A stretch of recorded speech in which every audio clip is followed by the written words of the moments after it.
High guys welcome back to my channel. आमार चैनेले आपनादेर सबाइके अनेक अनेक वेलकम। आपनारा सबाई केमन आछेन?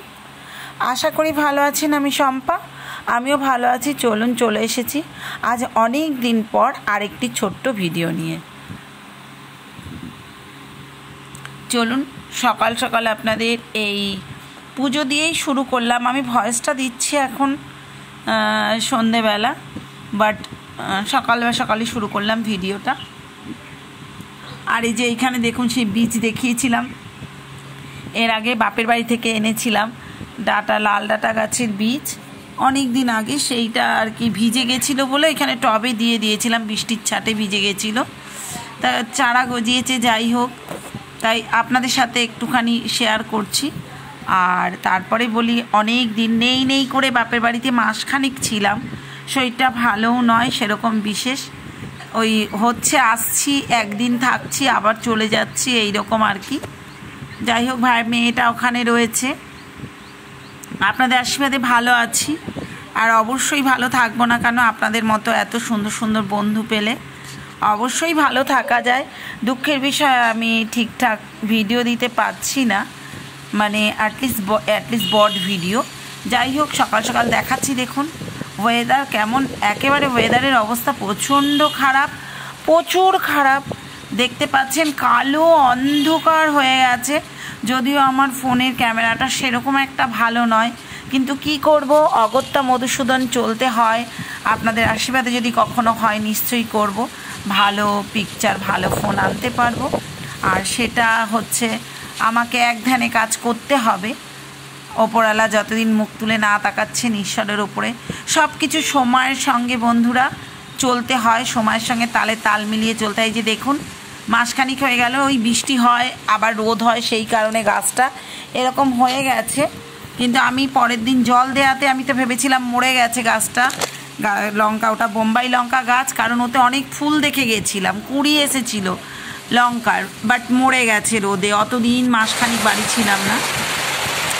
তারপর দেখুন বৃষ্টি চলে এলো। আমি এই জায়গাটা মিউট করিনি, কারণ বৃষ্টির আওয়াজটা শোনাবো বলে। ধুলোর মতো বৃষ্টি হচ্ছে।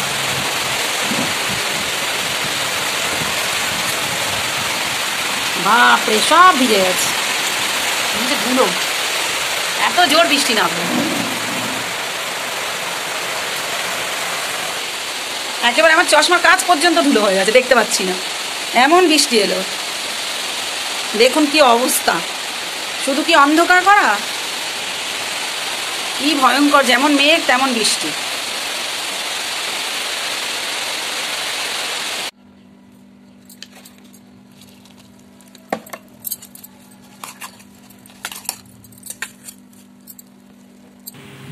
বুঝতে পারছেন যে কি বৃষ্টিটা হলো।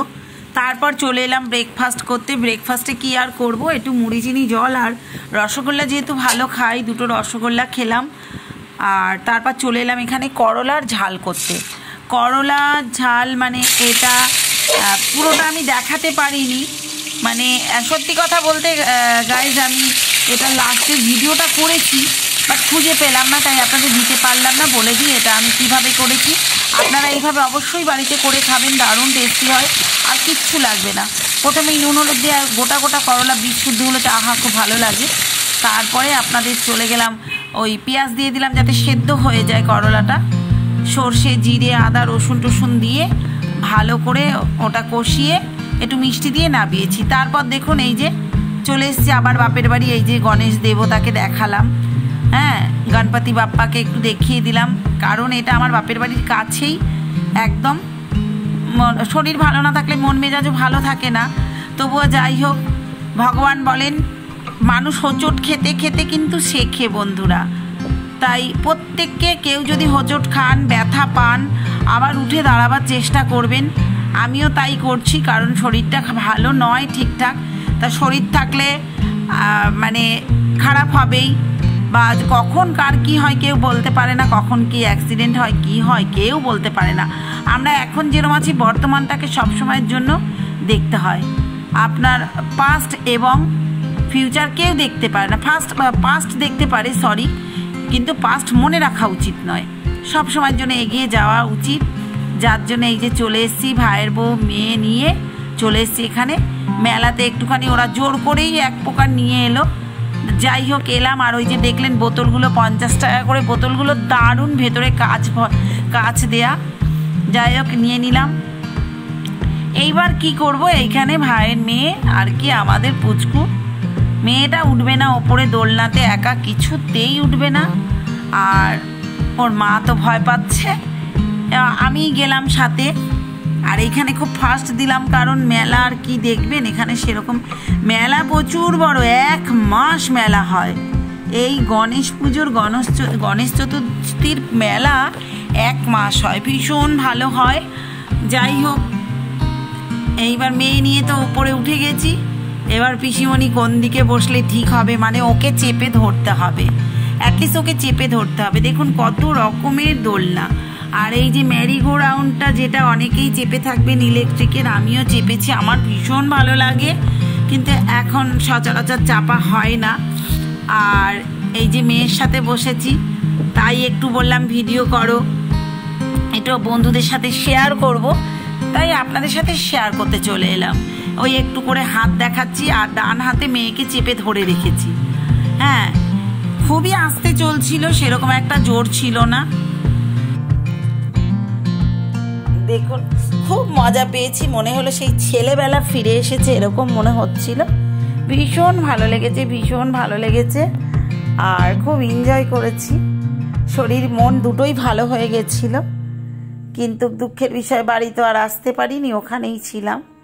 বললামই তো মাসখানিক ধরে ওখানেই রয়েছি বাপের বাড়িতে। যাই হোক মেয়েটাও ছাড়বে না, কান্নাকাটি করে, যাই চলে এলাম। এবার অনেক কিছুই করেছি, বাট মানে মেলাটাতে ঘুরেছি জাস্ট, সেরকম কিছু আর এখন মেলা বসে না। ওই দোলনা ফোলনা হেনা তেনা এইসবই থাকে। আমাদের পুচকুটা শান্ত হলো, মানে আমাদেরই ভালো লাগলো, মেয়ে খুশ তো আমরাও খুশ। এইবার দেখুন এইখানে এই যে মিউট করে দিয়েছি, ডোলারে হচ্ছে, মানে প্রোগ্রাম হচ্ছে, অনেক ডান্স হচ্ছে, অনেক, আমরাও একটু দাঁড়িয়ে ডান্স ফান্স দেখলাম। তারপরে চলে এলাম এই যে ডিস্কো দোলনা, এইগুলোতে তো চড়লে বাপরে মনে হয় হাত, একবার গেছিলাম ছিটকে পড়ে গেছে। আচ্ছা, পরের দিন এসে বাড়িতে এই যে দেখুন, এটা হচ্ছে এই রেসিপিটা, এটা হচ্ছে গঙ্গার বান মাছ, অনেক বড় মাছটা, গঙ্গার বান মাছ, যেমনি টেস্ট তেমনি গাইস, যে কি বলবো, কাটা, এত অস্বাভাবিক কাটা এই মাছে বলার মতো নয়, এত কাটা, কিন্তু ভীষণ টেস্ট, খেতে সেই একদম কি বলবো, মনে হচ্ছিল মাটন খাচ্ছি, এত টেস্ট। এর মধ্যে একটুখানি জিরে আর পেঁয়াজ ভাজা ভাজা করে নিলাম, পেঁয়াজটাকে একটু বাদামি করে তারপরে আলুগুলো দিয়ে দিলাম। তার মানে কি এই আলুগুলো পেঁয়াজের সাথে সেদ্ধ হয়ে আসবে, ভাজাও হয়ে যাবে, সেদ্ধ হয়ে যাবে। আপনারা জানেন পেঁয়াজ দিলে সব সেদ্ধ হয়ে যায়।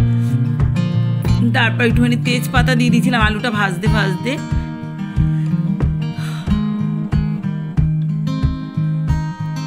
চলুন খুব ভালো করে নেড়ে নিচ্ছি। এবার আস্তে আস্তে এখানে কিন্তু আমি জিরে, এমনি সময় কিন্তু আমি তরকারিতে জিরে খাই না, মাছ ভাজেও মাংসতেও খুব একটা জিরে আমি একদমই খাই না বলতে গেলে।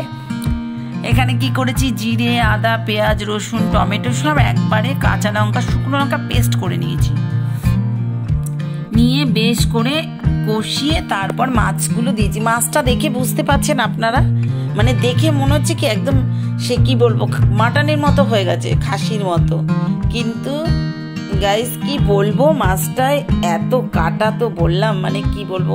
কিন্তু আপনারা যারা কাটা খেতে পারেন বেছে, তারা অবশ্যই একসময় খেয়ে দেখবেন। এই গঙ্গার বান মাছ ভীষণ টেস্টি হয়। হ্যাঁ, তারপরে যে স্বাদ মতো নুন দিয়ে দিলাম, রান্নার রেসিপি তো আর বলতে হয় না, কিন্তু কি কিরকম কি মশলা দিলাম। মাছগুলো আমি আগেই হালকা করে ভেজে তুলে রেখেছিলাম, সেটা আপনাদের দেখানো হয়নি।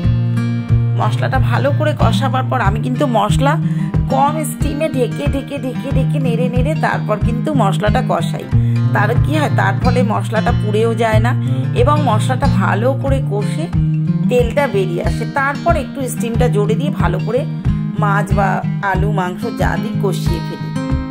দেখুন আমার বুঝতে পারছেন, আমার কিন্তু শুধু কষাতে কষাতেই কিন্তু এরকম হয়ে গেছে, মাছ অলরেডি সেদ্ধ হয়ে গেছে এইরকম। কিন্তু এতে একটু যেহেতু গঙ্গার বান মাছ, মাছটা একটু মানে কি বলবো, সেই নরম টাইপের নয়, নরম গোছের নয়, মাংস মাংস টাইপের, মানে একটু গরম মশলাও কিন্তু আমি দিয়ে দিলাম। একদম মাংসর মতনই রাঁধতে হয়। আমি এর মধ্যে একটু জল দিয়ে দেব। বুঝতে পারছেন আমার কিন্তু তেল ছেড়ে দিয়েছে, আমার মাছের থেকে পুরো তেল ছেড়ে দিয়েছে। মশলা কিন্তু আমার খুব সুন্দরভাবে মাছটা কষানো হয়ে গেছে।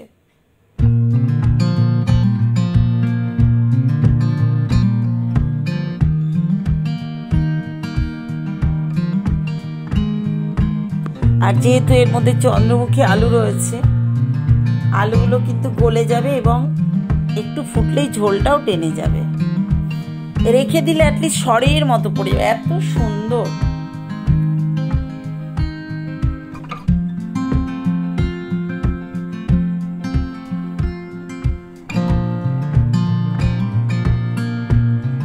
দেখুন গাইজ, আমি কিন্তু এই জায়গায় একটুও ফার্স্ট দিইনি, তার কারণ তাহলে রান্নাটা বোঝাই যাবে না, এই জন্য।